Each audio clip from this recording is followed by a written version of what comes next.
Grace, why are you smiling like that? Because, Daniel, everything is finally falling into place. What does that mean? You'll understand soon.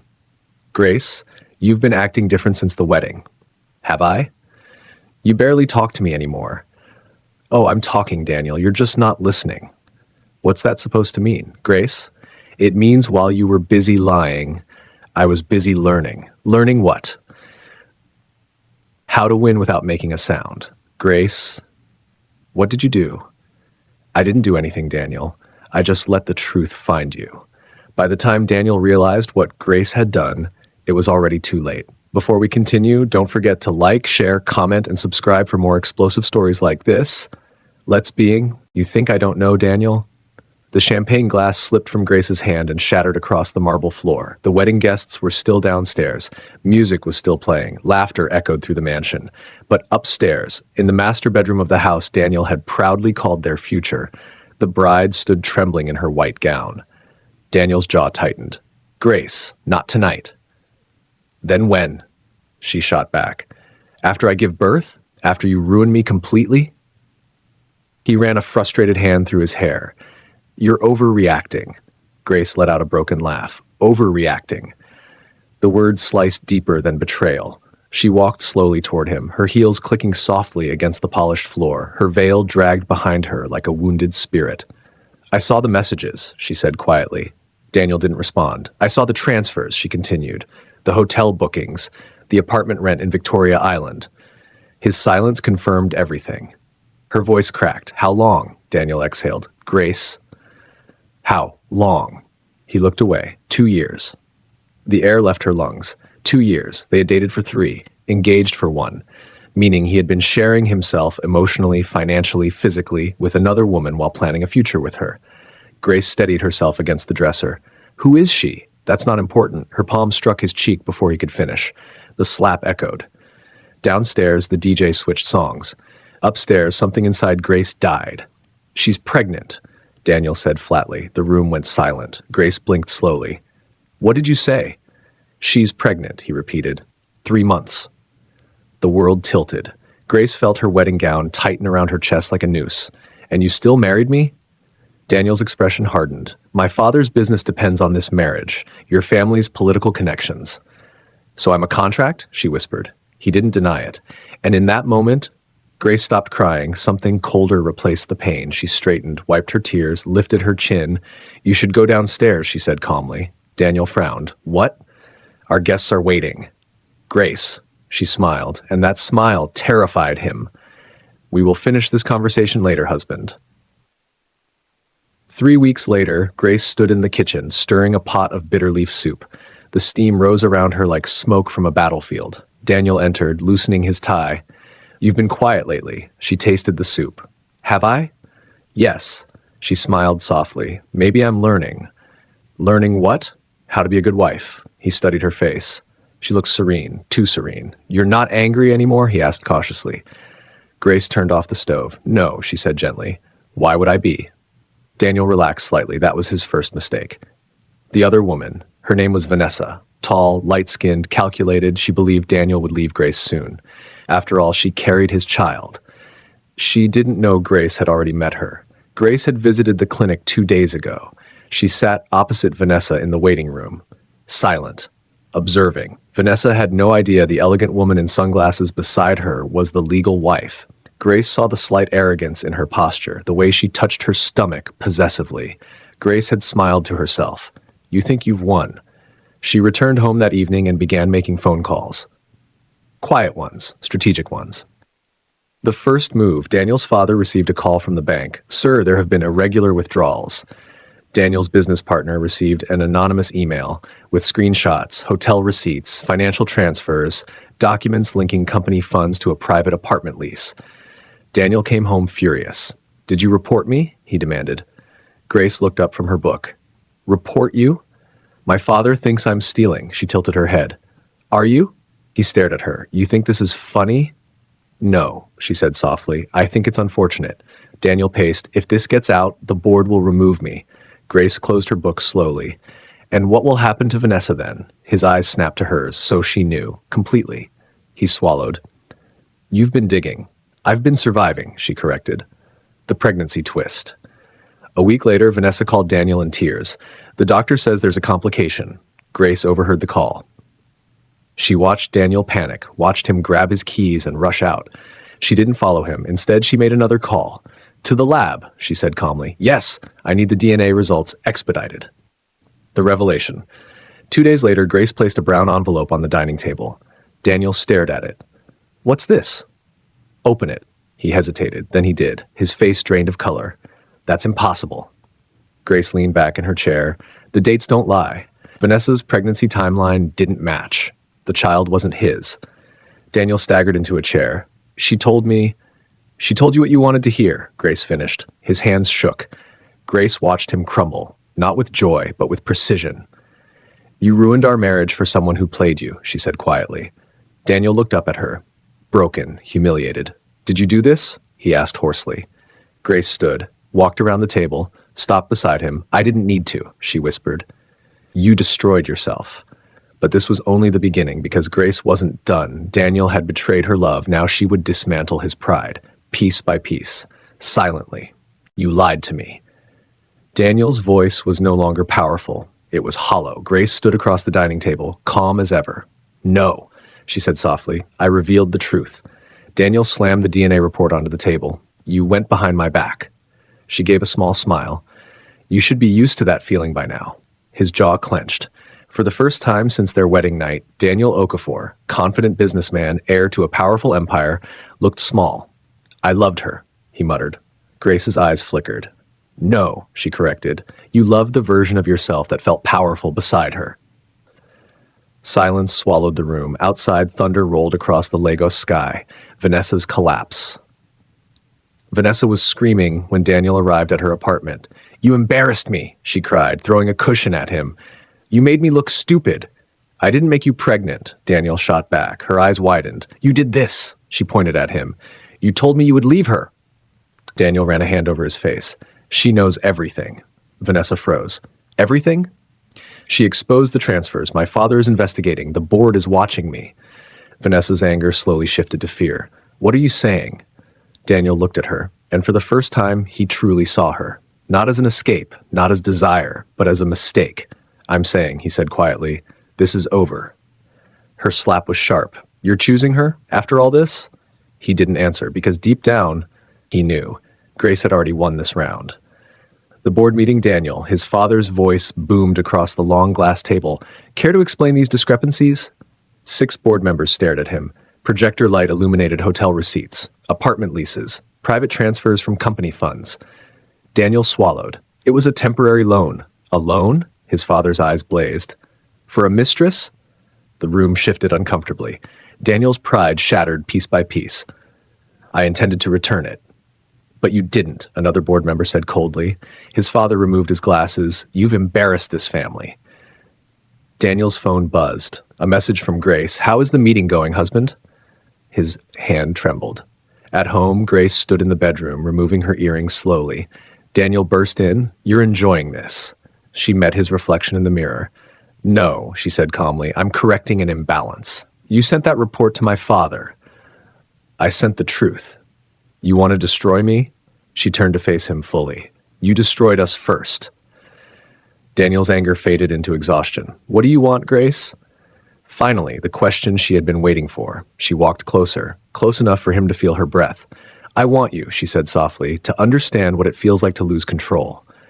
The silent strategy. Grace didn't scream. She didn't fight publicly. She did something worse. She became perfect. She attended charity galas beside him, smiled at investors, hosted dinners flawlessly, spoke highly of her husband in interviews. The public adored them. The power couple, the unshakable union. Daniel felt suffocated because behind closed doors, Grace no longer touched him, no longer argued, no longer cried. She became distant, polite, strategic. One night he finally snapped. Fight me, he shouted. Yell, do something. Grace looked up from her laptop. I'm busy. With what? Securing my future. The hidden accounts, Daniel discovered it accidentally. A separate company registration under Grace's maiden name. Large investments, shares, assets quietly transferred. You've been building something, he accused. Grace didn't deny it. Yes. Using my name? No, she smiled faintly. Using my intelligence. His chest tightened. You're planning to leave. Eventually. The word hit him harder than any slap. The father's decision. 3 weeks later, Daniel's father called him into his study. You're being temporarily removed as acting director. Daniel felt the ground disappear beneath him. You can't. I can, his father interrupted coldly, until this scandal settles. Daniel knew exactly why it hadn't settled. Every leak, every whisper in elite circles, every anonymous tip, Grace never got her hands dirty, but the timing was never coincidence. The breakdown. It happened at 2 a.m. Daniel found Grace in the kitchen. Steam rose from a pot of soup, just like their wedding night. Are you happy now? He asked quietly. Grace didn't turn around. Happiness is irrelevant. My life is falling apart. She stirred slowly. You survived my heartbreak, she said softly. You'll survive this. He stepped closer. I made a mistake. She nodded. Yes, you did. I'm sorry. Grace finally turned, and for the first time, her composure cracked. Tears welled in her eyes. Sorry doesn't rebuild trust, Daniel. He reached for her. She stepped back. I loved you, she whispered. I chose you over men who offered me the world. His throat tightened, and you made me feel replaceable. Silence. Then she delivered the final blow. I'm pregnant. Daniel froze. What? She placed an ultrasound photo on the counter. It's yours. The room spun. You're lying. I'm not. He looked between her and the image. Hope flickered. Fear followed. You're carrying my child. Yes. Emotion flooded his face. We can fix this, he said desperately. Grace, please, we can start over. She studied him carefully. Then she whispered, I'm not done yet. Daniel didn't understand, but he would, because Grace's revenge was never about another woman. It was about power, and she was about to take everything. Why are you looking at me like that, Grace? Daniel's voice cracked through the thick silence of the bedroom. You've been acting strange for weeks. Grace stood by the window, her back to him, the moonlight outlining her still figure. Strange? She repeated softly. Is that what you call a wife who finally starts paying attention? Daniel scoffed. If this is about the late nights again. It's not about the late nights. She turned slowly, her expression calm, almost frighteningly so. It's about the lies. The word landed between them like a loaded gun. Daniel swallowed. What lies? Grace stepped forward, holding his phone in her hand. The same phone he had once guarded with careless arrogance. The ones you thought I'd never find. For the first time since their wedding, Daniel looked unsure. The days that followed were quiet, too quiet. Grace did not scream. She did not cry. She did not beg. Instead, she watched. Daniel's company, once thriving, had begun to suffer silent financial wounds. Contracts withdrawn, investors hesitating, anonymous complaints filed to regulatory boards. Nothing dramatic, nothing traceable, just enough to shake stability. Daniel sat in his office one afternoon, staring at an email notifying him that their biggest supplier had pulled out. This doesn't make sense, he muttered. Across town, Grace sat in a cafe, laptop open, her expression unreadable. She wasn't acting from rage anymore. She was operating from clarity. Months before the wedding, she had insisted on transparency in their finances. Daniel had laughed it off, calling her too serious. But Grace had always been meticulous. She had quietly maintained copies of agreements, signatures, transfers, especially the ones Daniel thought she never noticed. And then there was Clara. Clara, with her polished smile and desperate ambition. Grace had not confronted her either. Not directly. Instead, she arranged something better, a private meeting. Clara walked into the upscale restaurant believing she was meeting Daniel. Instead, she found Grace seated at the table, elegantly dressed, composed. Sit, Grace said gently. Clara hesitated but obeyed. You must be confused, Clara began nervously. No, Grace replied calmly. You are. She slid an envelope across the table. Inside were printed screenshots, transfers, messages, promises Daniel had made. Not just romantic promises, but financial ones, promises involving company funds. Clara's face drained of color. He said he was separated, Clara whispered. Grace smiled faintly. Daniel says many things. You're threatening me? No, Grace said smoothly. I'm offering you protection. When this collapses, and it will, you don't want to be the only one holding evidence. Clara looked terrified. What do you want? Grace leaned back. The truth, when the time comes. That time came sooner than Daniel expected. A formal investigation into his company's finances was announced. Someone is trying to destroy me, Daniel shouted in their living room, pacing like a trapped animal. Grace sat on the sofa, hands folded. Maybe someone is simply revealing you. Daniel stopped pacing. What is that supposed to mean? She stood, walking toward him slowly. You thought betrayal was harmless because I was quiet. You mistook silence for weakness. His chest tightened. Grace, I gave you loyalty, she continued, her voice steady. I defended you when my friends warned me. I built with you. I loved you honestly. Tears shimmered in her eyes, but they did not fall. But you married me with deception already in your heart. Daniel felt something unfamiliar, fear. What have you done? He whispered. Grace's expression hardened slightly.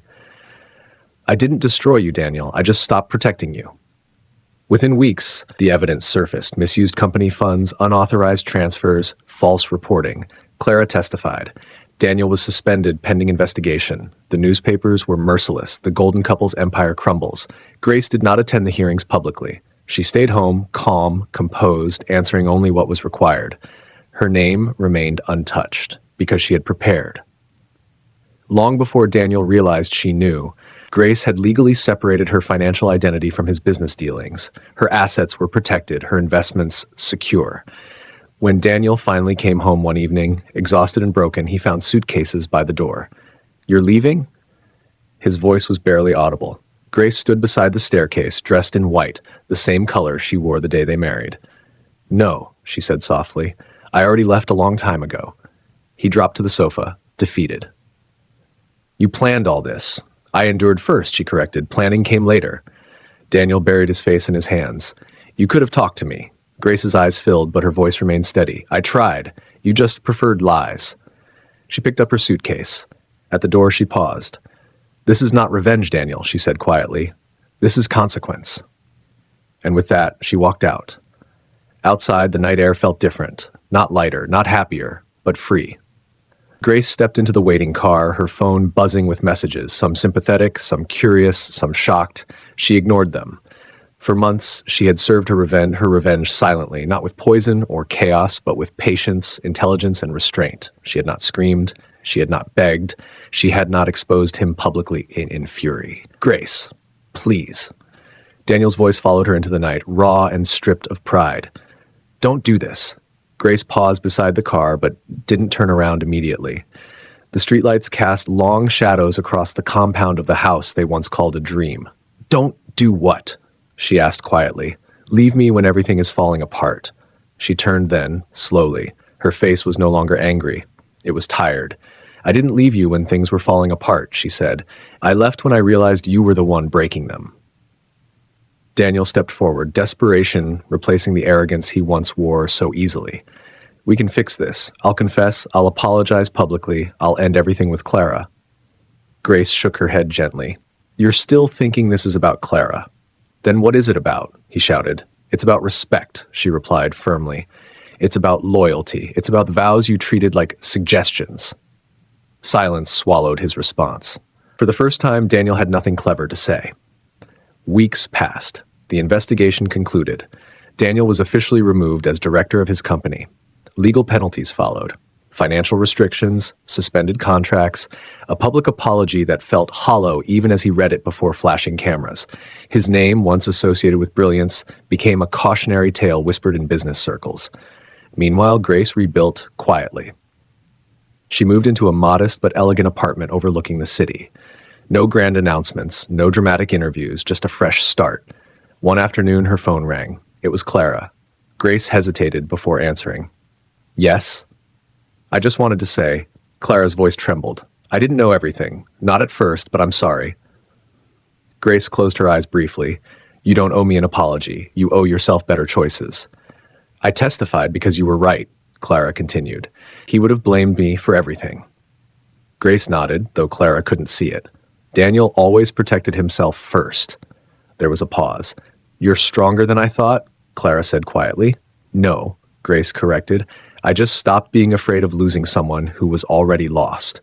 She ended the call without bitterness, because this was no longer about revenge. It was about closure. Months later, Grace received a message she never expected. Daniel wanted to see her. She almost refused, but something inside her, not love, not anger, something like finality, agreed. They met at a quiet park in the late afternoon. Daniel looked different, thinner, humbled. The sharp confidence in his eyes had softened into something almost human. "Thank you for coming," he said. Grace remained standing. "You have 5 minutes." He nodded. "I don't blame you anymore." She said nothing. "I spent weeks angry at you," he continued. "I told myself you ruined me, but the truth is, I ruined myself." Grace studied him carefully. "I kept thinking about what you said," Daniel added. "This is consequence, not revenge." "It was never revenge," she replied calmly. "Revenge is emotional. I was very clear-headed." A faint, sad smile crossed his face. "That's what scared me." The wind moved gently between them. "I loved you, Grace," Daniel said. She didn't flinch. "I know. And I lost you." "Yes." The simplicity of her answers hurt more than accusations ever could. Daniel looked down at his hands. "Is there any chance?" Grace's expression softened, not with hope, but with compassion. "You're asking the wrong question," she said. "You should be asking yourself why it took losing everything to understand what you had." He had no answer, and that was answer enough. Grace glanced at the time. "My 5 minutes are up." She turned to leave. "Grace," Daniel called one last time. She paused but did not face him. "I'm sorry." For a moment the air stood still. Then she spoke, her voice steady and free. "I forgive you." And this time when she walked away, it wasn't heavy. It wasn't dramatic. It was peaceful. A year later, Grace stood in a bright office space with floor-to-ceiling windows. Her new company, a consultancy built on ethical financial practices, had grown faster than expected. Investors trusted her, clients respected her, not because of scandal, but because of integrity. During an interview with a small business magazine, the reporter asked carefully, "Many people know your past marriage was difficult. Did that experience shape your success?" Grace smiled gently. "It shaped my standards," she replied. "Pain teaches you what peace should look like." "And revenge?" the reporter asked boldly. "Some say you destroyed your ex-husband." Grace's eyes held a quiet fire. "I didn't destroy anyone," she said. "I simply stopped standing in front of the truth." That quote spread quickly, and somewhere in a smaller apartment across town, Daniel read it. He didn't feel anger anymore, only understanding. Because in the end, Grace had not screamed. She had not fought publicly. She had not exposed him with drama. She had done something far more powerful. She had stepped aside and let consequences speak. And in doing so, she proved something unforgettable. The bride who served silent revenge did not poison her enemy, did not ruin him with chaos, did not seek applause. "Madam Grace, the investors are waiting in the conference room." Grace adjusted the sleeve of her blazer and nodded. "I'll be there in a minute." As the assistant stepped out, Grace remained still for a moment, staring at her reflection in the glass wall of her office. There was a time her identity had been Daniel's wife. Now, her name stood alone on the frosted door. Grace Adeyemi, founder and CEO. Not attached, not hidden, not protected by anyone's shadow. She walked into the conference room with calm authority. "Good afternoon," she greeted, offering a confident smile. The presentation went smoothly. Questions were sharp, but Grace's answers were sharper, grounded in experience, in caution, in wisdom earned through fire. When the meeting ended, one of the older investors lingered behind. "You run your company differently," he observed. Grace tilted her head slightly. "Differently?" With unusual transparency. "Most executives prefer controlled information." A faint smile touched her lips. "Secrecy nearly destroyed my life once. I don't build with it anymore." The investor studied her for a second, then nodded with respect. "That's rare." "No," Grace corrected gently. "It's intentional." Across town, Daniel sat in a small but tidy office space of his own. It wasn't grand, it wasn't impressive, but it was honest. He had started again, consulting independently, rebuilding credibility piece by piece. Some doors remained permanently closed, others opened cautiously. His phone buzzed with a news notification. Grace Adeyemi named among top 40 ethical business leaders. Daniel stared at the headline for a long moment. There was no jealousy in him anymore, only recognition. He remembered the quiet woman who used to sit beside him during strategy meetings, offering careful advice he often dismissed. She had always been brilliant. He had simply been too arrogant to see it. His assistant knocked lightly. "Sir, your 3 p.m. client is here." Daniel straightened his tie. "Send them in." As he stood, he murmured to himself, almost like a confession, "She was never my weakness. I was hers." And he carried that lesson with humility. Later that evening, Grace attended a charity gala focused on supporting young women in business. The hall shimmered with soft golden lights and low music. When she was invited to the stage to speak, the applause was warm and genuine. Grace stepped up to the microphone. For a second, memories flashed. Her wedding day, the betrayal, the quiet unraveling, the night she walked away. She inhaled slowly. I was once told that silence means weakness, she began. The room grew still. But I've learned something different. Silence can be strategy. Silence can be strength. Silence can be survival. Soft murmurs of agreement moved through the audience. There will be moments in your life when people underestimate you, she continued.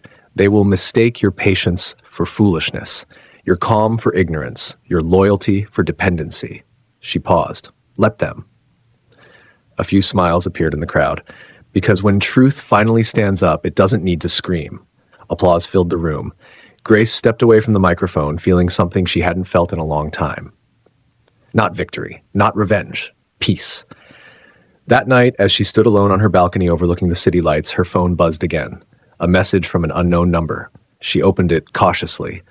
I watched your speech tonight. You were extraordinary. Daniel Grace stared at the screen for a long moment. Then she typed back, I hope you're well. It was simple, polite, distant. A few seconds later, his reply came, I'm learning. Grace smiled faintly. That was enough. She set the phone down and looked up at the sky. There was no bitterness in her heart anymore. No hidden desire to see him suffer. No unfinished anger. Because the revenge had already served its purpose. It had not destroyed him completely.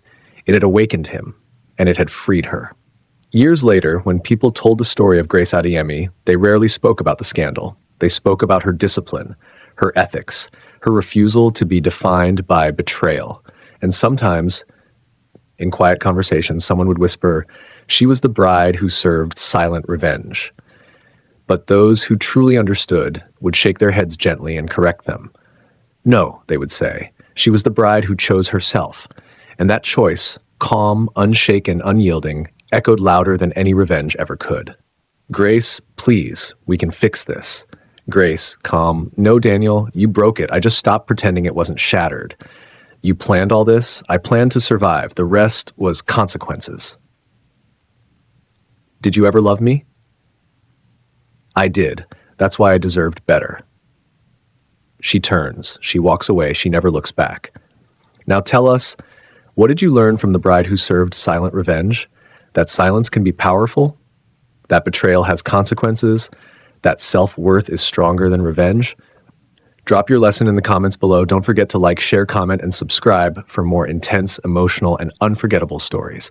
Until we see you next time, stay wise, stay strong, and never underestimate a silent heart.